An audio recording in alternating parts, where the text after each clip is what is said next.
Hello, good morning po mga kapatiran. For today's video, gagawa po tayo ng frappe. Ang mga kailangan natin ay kape, asukal, at gatas.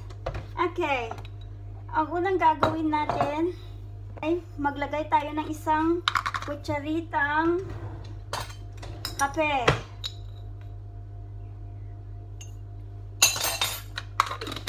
At isa ring kutsaritang asukal.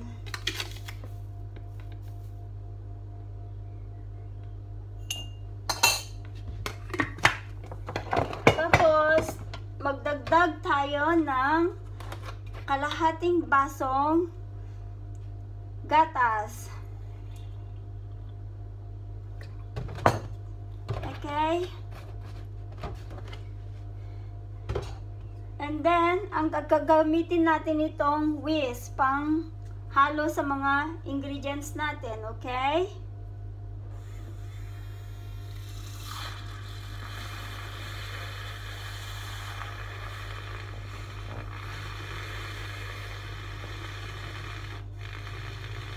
Madali lang itong gawin mga kapatid.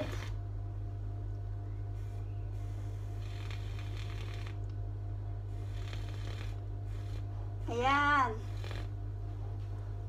Ayan na siya mga kapatid. Tapos na natin ginawa ang ating frappe. Okay? Naku, nag-overflow na siya.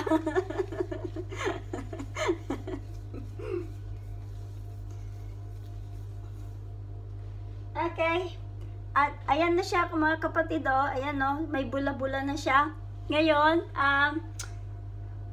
tatry na natin. Ang sarap frappe, mga kapatid. Ayan, oh.